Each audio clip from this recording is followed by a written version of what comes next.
kusogeza na kuna wale ambao hautawasogeza. Angalia Yesu namna ambayo anafanya. Alikuwa na mitume 12 na kuna wale septanti ambao walikuwa nyuma yake wengine baada ya hao 12. Sasa akafanya ni alikuwa na mitume 3 ambao walikuwa na msindikiza, na wale mitume kulikuwa Petro, Yohana na Yakobo. Petro, Yohana na Yakobo ndio ambao waliomsindikiza ili kwamba wapate kujua siri zake.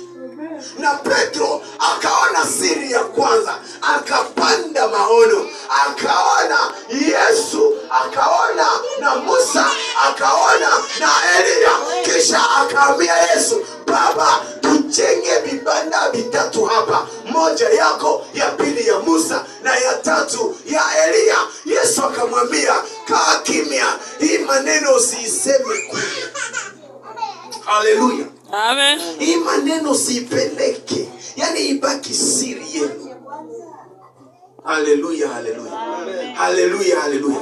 Katika vita vyako ili kwamba upate kushinda, lazima ujue kuna watu ambao unaweka nao siri. Siri yako ikikuwa inaenda huko, inaenda huko, inaenda huko, ukiambia dunia mzima, eski utajua nani aliitosha wazi? Kama uliambia watu 3, lazima sasa siri inatoka nje, naita wewe fulani na fulani na fulani, kuja hapa. Wewe 3 ndio niliambia siri. Sasa ikitoka namna gani uniambie? Haleluya. Haleluya. Amen. Ushindi wako utatoka kwa wakati ambapo unaelewa nguvu ambazo utazitumia ili kwamba ushinde vita unayo.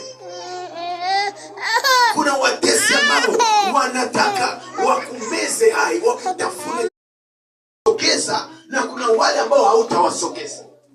Angalia Yesu namna ambayo anafanya. Alikuwa na mitume 12 na kuna wale septanti ambao walikuwa nyuma yake wengine baada ya hao 12. Sasa akafanya ni alikuwa na mitume 3 ambao walikuwa na msindikiza, na wale mitume kulikuwa Petro, Yohana na Yakobo. Petro, Yohana na Yakobo ndio ambao waliomsindikiza ili kwamba wapate kujua siri zake. Na Petro akaona siri ya kwanza, akapanda maono, akaona Yesu, akaona na Musa, akaona na Elia. Kisha akaambia Yesu, Baba, tujenge vibanda vitatu hapa, moja yako, ya pili ya Musa na ya tatu ya Elia. Yesu akamwambia, kaa kimya, hii maneno usiiseme kule.